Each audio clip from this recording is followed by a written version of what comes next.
mo. Yes, partner, pag-usapan natin yung impeachment complaint na inihain dyan sa Kamara at na-endorso na nga sa Committee on Justice. Kasama natin si Batangas 2nd District Representative.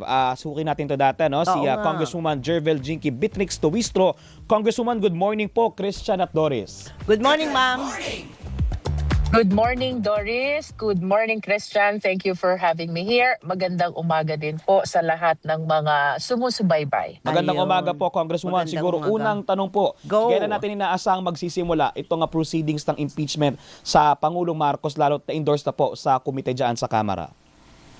We are actually considering the dates such as February 2, 3, and 4 to be our initial hearings, no? Wow. Pero I have yet to meet with the Justice Committee staff for the purpose of the issuance of the necessary notices and the preparation of the agenda, no? Apo. Pero initially, ito yung tinitingnan naming mga dates. Alam natin na somehow it causes what do you call this? Somehow it causes disturbances sa kaisipan ng ating mga kapwa Pilipino, and that is why we really want to provide ample attention to this as much as possible.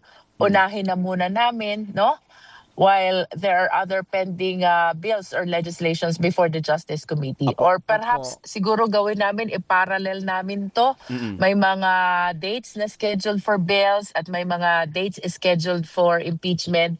Bagaman, right now, I am seriously considering for next week, February 2, 3, and 4, sapagkat officially transmitted na po sa Justice kagabi itong dalawang impeachment complaints. Apo. One is the one filed by Attorney De Jesus and the other is the one filed by Makabayan Black. Opo. Ang plano po ba natin ay ipag-consolidate ito, Congresswoman, or magkahiwalay pong didinggin ito mga impeachment complaint na to?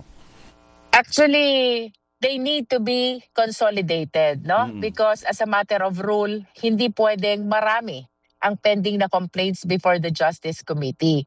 Pwedeng na-refer ay to, pero pagdating ng Justice Committee, they need to be consolidated because there has to be one impeachment complaints only being heard by the Justice Committee, no? So, as I have been sharing to our countrymen, pagdating po ng Justice Committee, merong 5 na steps kaming gagawin sa Justice Committee. Ano po yan? One is the determination of sufficiency in form. Mhm. Second is the determination of sufficiency in substance. Okay. Third, kapag kompleto na ang pleadings, including affidavits and counter affidavits, we shall determine if there's sufficient basis for impeachment. Fourth, we will be proceeding to hearing proper. The complainant, the witnesses, and the respondent will be invited. And after concluding the hearing, the last step is for us to determine whether or not there is probable cause to support the impeachment complaint, no? Ano man ang decision ng Justice Committee, palagi itong pinagbobotohan. And that includes the committee report that we will be submitting to the plenary. Opo. At itong committee report na ito, subject sa approval ng plenary, which pertains to all the members of the House by at least 1/3 votes. Ang laman nito ay kung may probable cause o wala, no? Pag ang inapprove ng plenary is a committee report which says may probable cause, it warrants transmittal of the impeachment complaint to the Senate. Otherwise, if the content of the committee report walang probable cause at inapprove siya ng plenary, that would be equivalent to the dismissal of the impeachment complaint. Apo. Paano naman, Congresswoman, yung impeachment complaint na ihahain or inihain po ng grupo nila Mike Defensor? Matutuloy pa rin po ba yun? Masasama po ba yun? Or implemented na po yung 1-year ban dahil endorsed na tong dalawang complaint sa Committee on Justice? I wish to comment only with respect to those which were referred to the Justice Committee, no? And as far as I am concerned, and under the rules, when these 2 complaints were referred to the Justice Committee, nung dumating sa Justice Committee, itong dalawang complaint, effectively, nabar na lahat ng paparating pang impeachment complaint against the President for a period of 1 year, no? Okay. That is since the time of filing, kung kailan final itong dalawang impeachment cases na ito. Opo. That explains the meaning of the 1-year bar Yes. rule, no, which is also pronounced in Francisco ruling. Opo. So hindi pala ganoon, ma'am, madam, na kunyari may nag-file ng complaint. So pasok na yung 1-year ban. Yes. Meron na naman pangalawa, 1-year ban ulit. Hindi po ganon? No. Ang sabi po sa ating saligang batas, isang impeachment complaint lang per impeachable official kada taon. Kasi Opo. nung binasa ko yan, Doris, doon sa transcript ng Constitutional Commission when they drafted the 1987 Constitution, kung hindi daw magwa 1-year bar rule, baka buong taon, sunod-sunod yung filing na Paulit-ulit. impeachment complaint. Oo. Wala na ginagawa ang Kongreso, Yes. Oo. kundi ang mag-hear ng mga impeachment complaints, and that will really be prejudicial on the part of the sovereign Filipino people. Opo. No? Opo. So meron tayong batas. As a matter of fact, this is clearly pronounced under the Constitution. 1 impeachment complaint per impeachable official Oo. per year. So that is Okay. the meaning of 1-year bar Opo. rule. As, No? Alright. as early- And what triggers the 1-year bar rule is, of course, the initiation process. Nung na-refer sa Justice Committee, according to Francisco ruling, that completes the initiation Mhm. and that bars all subsequent complaint, and that triggers the running of the 1-year prohibition period. Opo, opo. Diyan sa mga proceedings po na yan, kasi sabi mo, tinitingnan natin Feb 2? Next week na agad. Oo. Next Yeah. week na pala po yan. Sa ganyang mga proceeding, lalo na nga po, at presidente po itong sinampahan ng impeachment complaint, pwede ba siyang ipatawag? Mm-mm. Definitely, Mm-mm.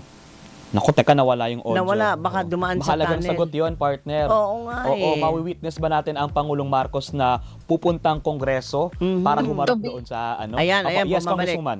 Ma'am? yeah. Yeah, Yeah, sorry ma'am, naputol po kayo.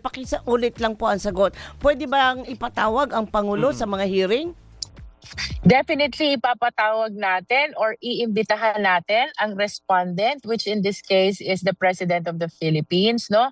But as to whether or not he wishes to come or otherwise, yun ay discretion niya, no? Ah. Ito ay part of due process to be present during the proceeding. But if he will not come, that will be interpreted as his waiver to participate or to be present in the hearing. Oo, pero pwede, Ipapatawag, Opo. yes, pero Pwede- discretion niya kung Oo. dating siya or hindi. pero pwede abogado lang ang humarap. Of course, he can send a lawyer, no? Pero the notice, of course, is definitely intended for the respondent. Yes, the lawyer, we can allow the lawyer to come. Opo. As early as now ba, Congresswoman, ay bubuo na rin tayo ng set ng prosecution panel related po sa impeachment complaint kay Pangulong Marcos, or yung dati na rin pong panel po nung humawak kay VP Sara na impeachment, sila rin po ang bubuo? Oo. Christian, to your question, bubuo na ba? Hindi pa.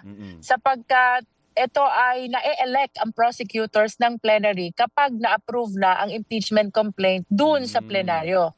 And that will happen after our submission of committee report. Ibig sabihin, tapos na ang proceeding sa Justice Committee, no?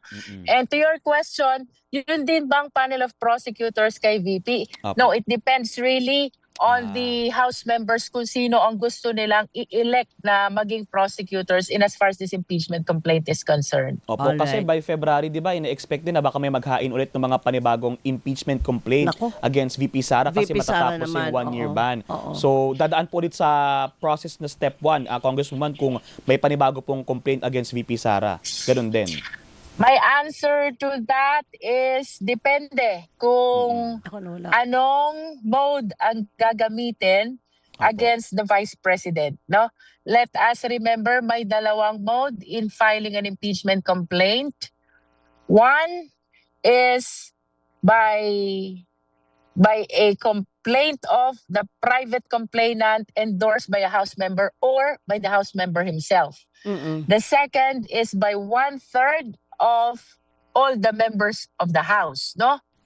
Kung itong first mode ang gagamitin, similar to what happened to the President, Well, dadaan yan doon sa transmittal to the speaker, from speaker to plenary, secgen to speaker, speaker to plenary, plenary to justice committee. Okay?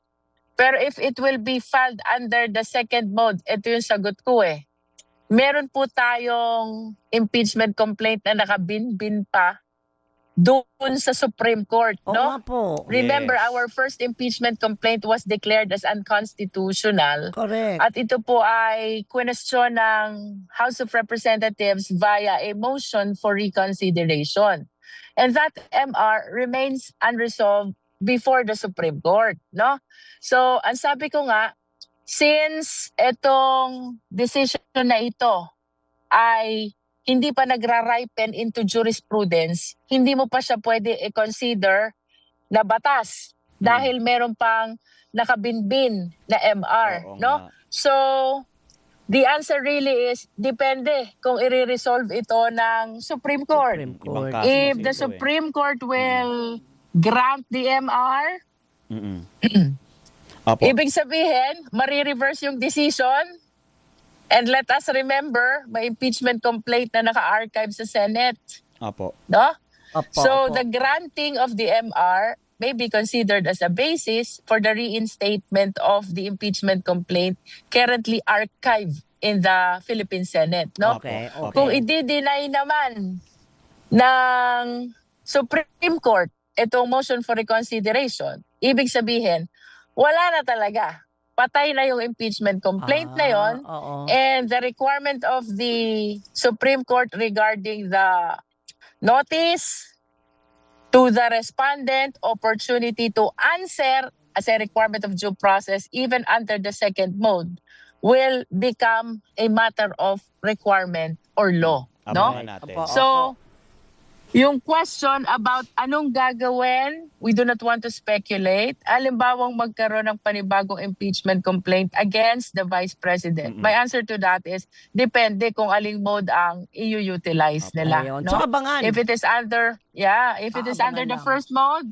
similar dun sa process ng presidente. But if it is under the second mode, we need to see kung anong magiging status ng pending case before the Supreme Court. Alright. Okay. So, nasa Kongreso na naman ang spotlight natin Yes, lahat. oo. Aabangan natin. But samantala, ngayon maraming salamat, Opo. Congresswoman. At nabigyan nyo kami ng mga insights na Opo. ganyan. Good luck po. naliwanagan. Thank you, ma'am. Ingat ma'am, good luck po. Thank you, and good morning po sa lahat ng viewers ng, Yan. Teleradyo. Opo, Salamat, tandem ma'am. ng bayan. Sa DZMM po. Thank you ma'am. Thank you, Thank ma'am. you.